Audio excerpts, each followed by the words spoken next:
Hey guys, and welcome back to my channel. If you're new here, you're very welcome. My name is Frida Tate with a brand new video. And today we are continuing the story of Charity, the Nigerian, and the husband Darren. If you are not yet subscribed to my channel, please do subscribe.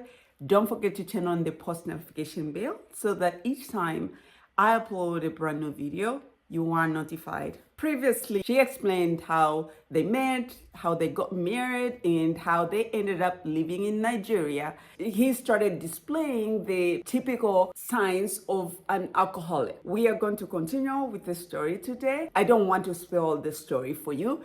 I want you to watch it for yourself. Let's get going, guys. He just rushed on me because I was lying down. He just rushed on me.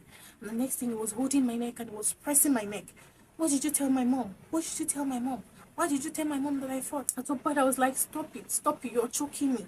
I thought that maybe if he held me, he was going to leave me, But instead, he did not leave me. He was still holding me. At that point, that was when I realized that this was not a joke. It wasn't a joke. You know when you and someone you say you love, you guys are having an argument and you guys can shout at each other to the point where they go as far as holding your neck and they don't leave you for 1 minute, 2 minutes, and they are still doing it. That's when I realized that no, this guy is not going to leave. Owen heard my voice when I was shouting, the way I was really screaming, because I knew that at the point I was screaming low, but when this guy was holding me so tight, I knew that if I don't scream for my life, this guy would kill me here. So I started shouting.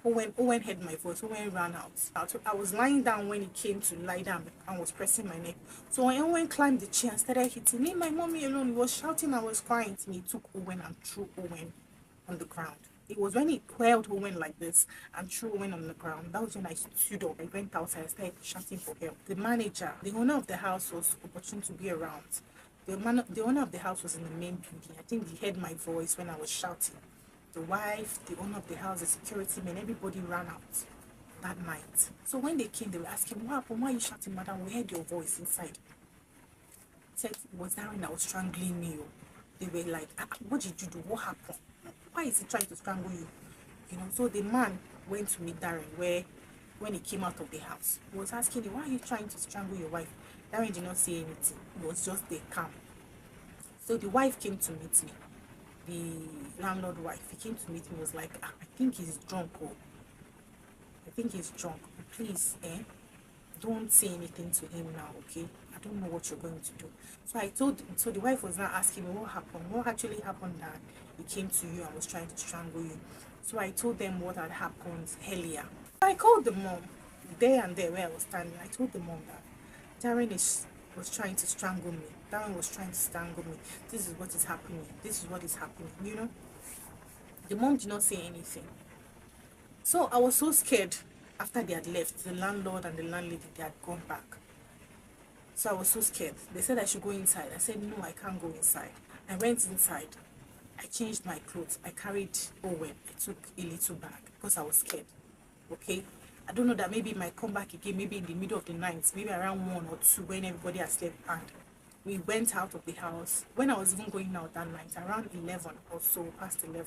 So my mom called me. I explained everything that had happened, that we are in the hotel. And it was past 11 or so. We're in the hotel. And before we even saw that hotel, in the night, around that time, looking for a hotel to sleep with a small child, it was crazy. We finally got one. So I told my mom everything that had happened, and my mom was surprised. My mom was like, hey, Darren. Like the way they saw Darren, the way Darren came to my house, the way it was so calm, that so Darren can be like this, can be crazy like this. I did not even know that my dad had chatted Darren, asking him what is happening. So my dad chatted Darren. It was the next morning I got to know after my brother sent me the message. So when I came to the house the next morning, I saw the manager that had given us, the agent that had rented the house to us. When I came to the house, I already saw him. I met him in the house because the owner of the house had called him and said, if these people that you gave a house to them, or the husband want to kill the wife, please come before they come and kill somebody in this house. So the guy was scared now. So the guy came to the house. They were already there before I came. So the guy was already asking him, what happened? Why did you want to kill your wife? If you kill somebody here, they are going to hold you responsible. Right? You're not going to go scot-free. So the guy was trying to talk sense now. So the guy was trying to talk sense into him as man to man, because the guy too is married with kids. So they were talking before I came. I came with Owen. So when I came, I saw them. The guy was like, welcome back. So what happened?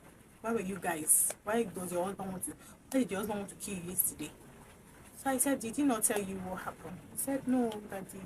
He's just coming not long ago. So I was trying to like explain to the guy. Darren was giving me highlight this not to tell the guy. But I felt that after what had happened that night, I just felt that the person I actually married, probably I did not really know him. For him to try to do that to me, I just told myself that maybe I did not really know this guy. So I said, and I told the guy that this is what happened, okay? Because I'm still surprised if I did something that actually made him to come and start strangling me that I did not know.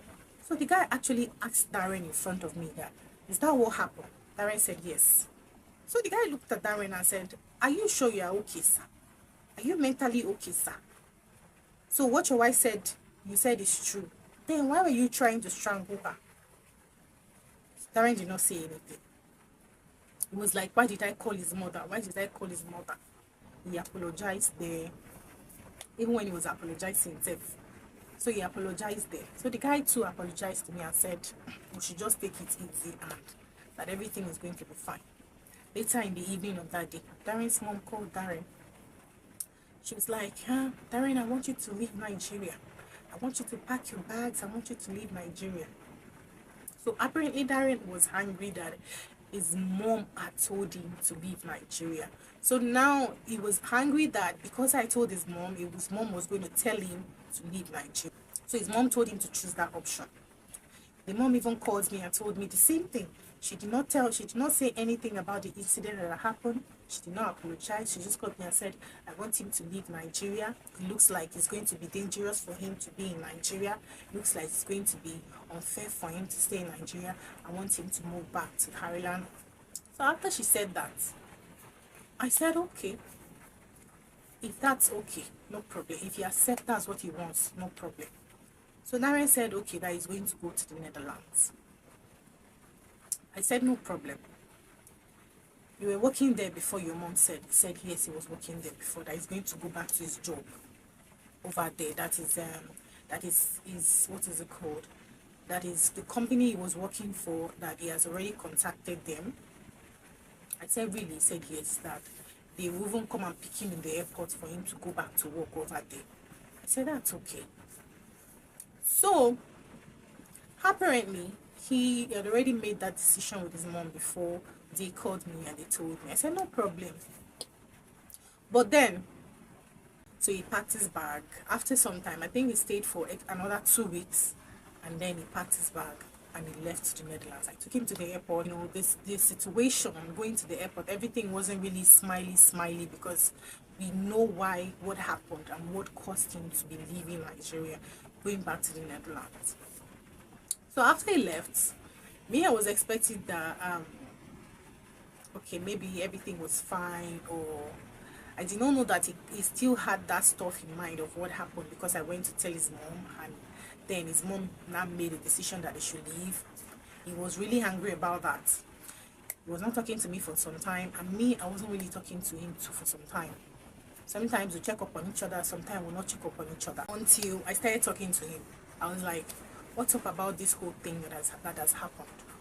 What's up? What is the decision? Are we moving apart, or we are coming back together?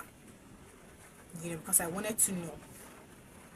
And then when he saw that, because I wanted it, like when he saw that I wanted an answer about that, he started responding. Like, I started behaving himself again. Everybody started coming. We started coming back together and started talking well like we used to. We were good. Everything was fine. And then he told me that I should give him 4 months for him to figure everything out. That since he's here, that we will not be going to Ireland anymore. That since he's working in the Netherlands, that we will be moving to the Netherlands. Okay, but that he has checked. We checked some things online that in the Netherlands you don't need 6 months bank statement.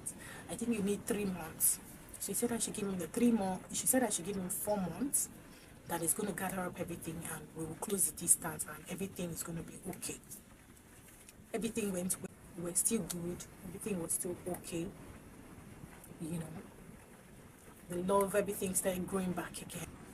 4 months later, Darren left in May, June, July, August, September. In September, everything was still fine. We're good. Darren told me that, okay, that we need to be looking for accommodation, and a part of the requirement to get a visa was getting an accommodation. I said, okay. I looked that up actually myself, and I saw that. So Darren told me that I should be looking for the accommodation myself. And if you know anything about the Netherlands, in the Netherlands, English is not really the major language. They speak Dutch. And if you go online to check anything, you have to translate before you can actually do anything. So I was looking for accommodation online. I was translating all that stuff. Sometimes when I find accommodation, I send to him. Sometimes when he sees accommodation, he sends to me as well for me to check it, for me to, you know, message them, for me to see if it's available, you know, all that kind of stuff.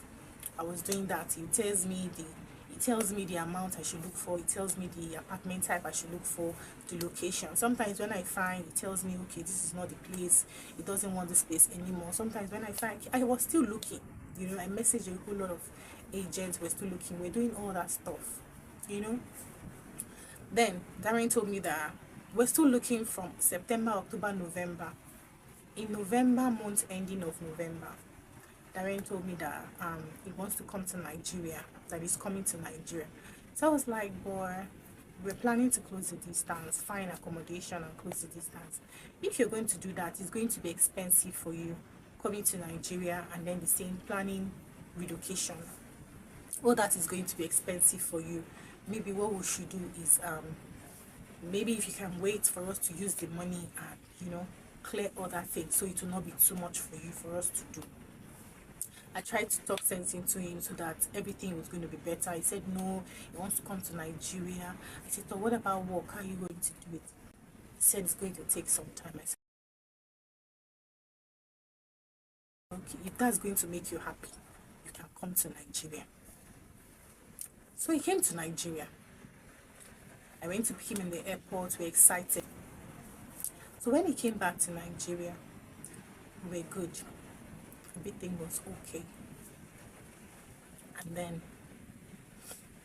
there was a certain day we went out and he told me that he wanted to tell me something. I said, what is it? He said that he wants me to, the YouTube thing that I'm doing, I shouldn't do YouTube anymore. That's why there was a time I posted that I was taking down the channel. That was actually one of the reasons that actually made me took down the channel for some time. Like, he doesn't want me to do YouTube. Instead, that I should go on OnlyFans. If some of you guys don't know what OnlyFans is, you can look that up. That was what my husband told me, that OnlyFans was better than me doing YouTube. That YouTube doesn't pay, that I should go on OnlyFans, that it will pay me well because I have some certain features. I was actually surprised that my husband would tell me that. I was so shocked to the bones, guys. I was so shocked. And I told him bluntly that I was never going to do that. There was no way I was going to go on OnlyFans. I think we had some arguments that day when we went out somewhere about this conversation. So he told me he wants me to delete YouTube. He wants me to delete Instagram. By the way, if I remember vividly, he was the one who asked me to open an Instagram channel for Charity and Darren. Most of you might sit down and say, oh, maybe I was fuzzy about the whole Instagram, the whole YouTube thing. Darren was the one who asked me to open Instagram. I will leave a clip here for you. I'll leave some evidence here for you guys to see. Okay? So all of a sudden, you call me now to tell me that I should delete the Instagram, that I should delete the YouTube channel.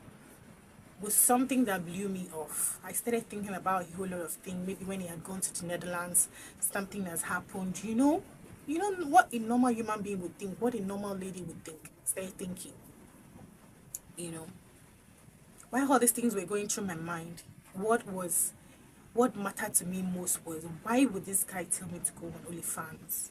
Why?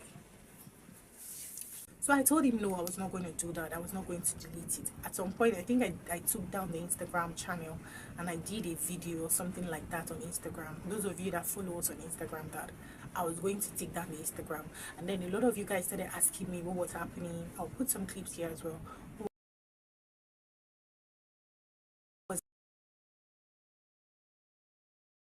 I'll put some clips here as well. What was happening? Did you guys book up? Why did you take the channel down? I took that down for a while because all the things he said to me was so hurtful. I was thinking about it and I was like, why would this guy be saying all these things to me? You know, if you were in my shoes after all these things that you've seen and I've told you, I don't know how you're going to feel. I don't know if the love inside of you is still going to be, you know, active, or it's going to be less active. A lot of things was going through my mind, guys. A lot of things was going through my mind, like what happened, what went wrong. Sometimes this guy will go as far as before he came, an incident happened before our anniversary. Anniversary was 4th of November. We were not talking. I felt like I should have broken up with him immediately. I'd left after that incident. I would have told him that I'm no longer interested, that please just don't come back, don't bother. But I felt like it was my marriage and I believed in fighting for my marriage. I believed in second chances. I believe in working things out. But sometimes when you forgive people, sometimes these people, they don't even change themselves. Okay.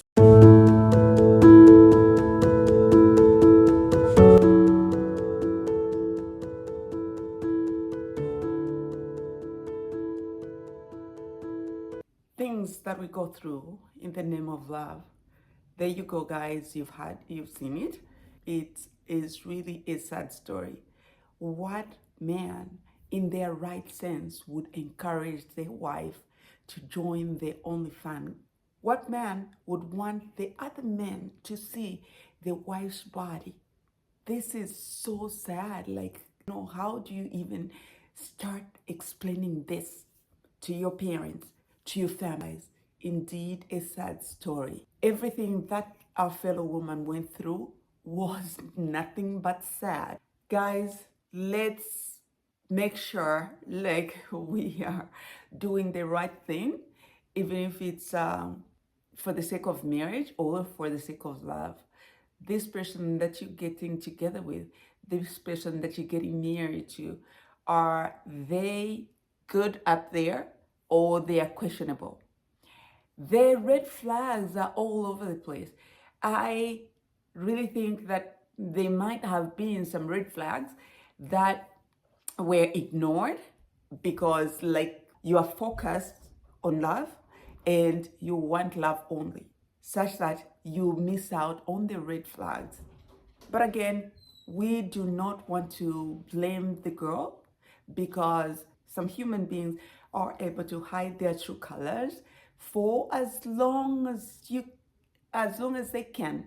It could be 5 years, it could be 3 years, it could be 2 years, or whatever.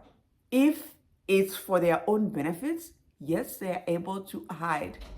And maybe Darren did not show any red flags. At the time, they were just dating, they were just communicating, such that Charity thought that this was a perfect guy. This is the reason why she went for it. Because I think that Charity is a smart woman, such that if she saw any signs, like she could have acted on them and avoided the whole thing. But probably she did not see. This is the reason why she went through with everything. So, guys, I really think, like I always encourage you, unfortunately, you cannot read the heart. We cannot read the heart because only God is able to read the heart of a human, of a person. So it's very hard for humans to see really what this person is all about if they don't show you. Like I said, there's some people that are able to hide what they are for as long as they can. I wish you all the best and stay safe out there.